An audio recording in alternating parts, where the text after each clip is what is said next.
Welcome to the Contact Center Cactus Chat podcast. I'm your host, Eric Mulvin, coming to you from sunny Phoenix, Arizona. And I'm your co-host, Jay Kayan from Dumaguete City, Philippines. I'm a serial entrepreneur. Started my first business 10 years ago, and 6 LLCs later, I started PacBiz Contact Center Outsourcing in 2015. Today, we have over 200 employees and growing. And I'm the operations manager here in PacBiz, and I've been working with Eric since 2014, and I grew as the company grew. So whether you're looking to outsource for the first time, whether you manage a contact center, or you're just looking to improve your customer experience, we'll be covering topics for you. So business managers, operations managers, business owners, this is for you, so make sure to subscribe. Today, we're going to be talking all about outsourcing.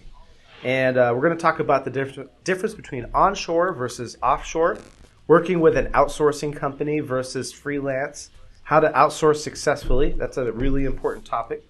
What's the difference between dedicated staffing or paying per call and strategic outsourcing, and why you should pay more attention to how you're planning out your outsourcing. And so that's a lot of content to pack in. It's not going to all fit into one episode. And so we're going to split this up part 1 today. And episode 8 is going to be part 2.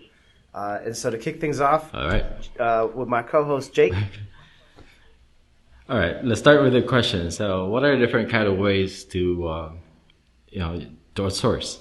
Yeah, so if you're outsourcing, you've got some options to consider here.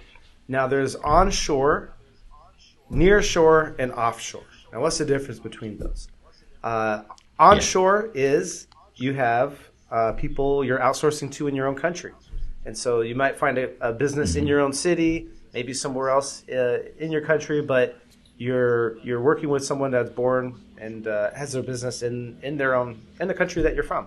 And so some of the cultural differences, maybe language barriers, you won't necessarily have that, but the cost savings will not be there. In fact, it might cost more than what you're currently paying for onshore. And then nearshore is you're looking outside of your country, but still close by.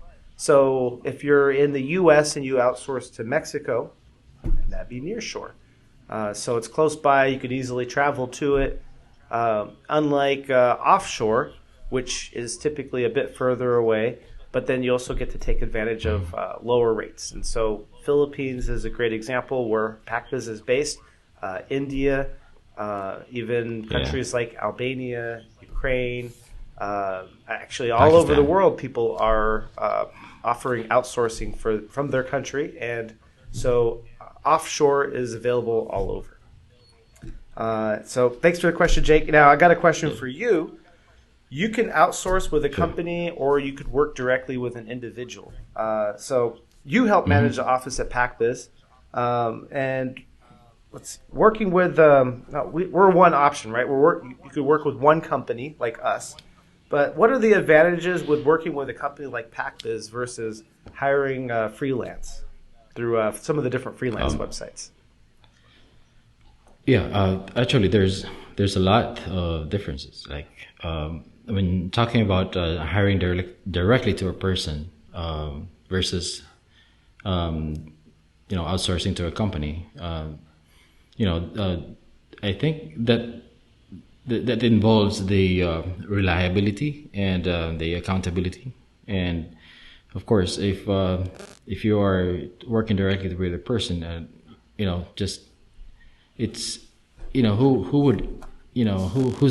who is accountable for any mistakes. And if there are mistakes that are done, you're done with that person, and you'll be looking for someone else.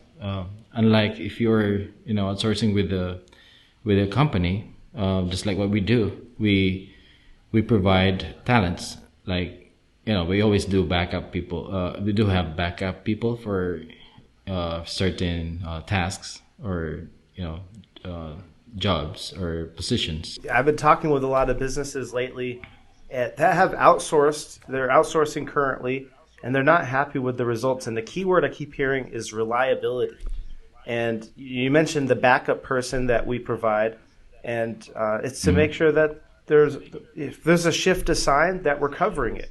And some of the ways that I've seen us make sure that there's reliability if that person is sick or out, there's a supervisor that's making sure the backup's in.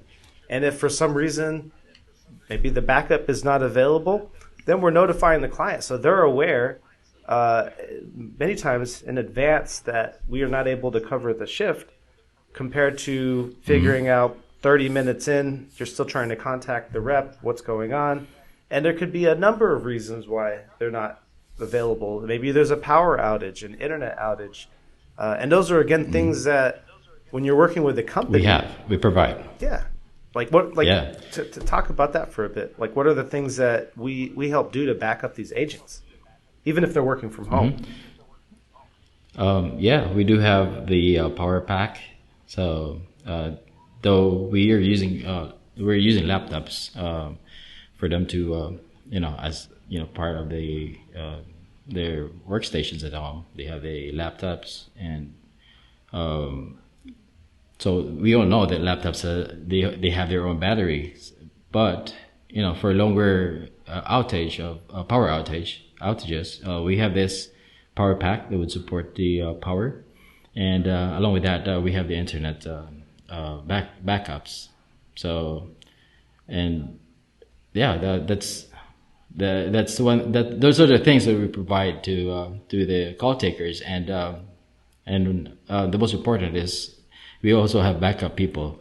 So aside from those things that we sent to the agents, we have people also who are working as backup. In different locations, and we also have people in the office since we're doing hybrid office. Yeah, thanks for sharing. Because your perspective out there, since you're the one overseeing things in the Philippines. Now you've been an account manager for years, and you work closely with clients as they get started. And so, one of the other things that people need to look out for is that we see the differences when we're working with companies is those who have outsourced before and maybe those who haven't. So kind of break that down a little bit. Like, what do you typically see from your perspective when businesses are first starting? Because, like, I'm sure you're thinking sometimes like, oh, this company could be more prepared, because you don't know what you don't know. Like, these companies are going into this kind of figuring it out as they go. And so, what are you seeing when businesses first start? Like for the first timers, we of course we have supports for them, and most of the time the support that we do work. And so there was one time I remember that we have this client that didn't have any idea, and we just we learned the things that they want us to have, and at the same time. We're giving them an idea and what to expect on the in the days to come, and also the same as the expectations that would come along with the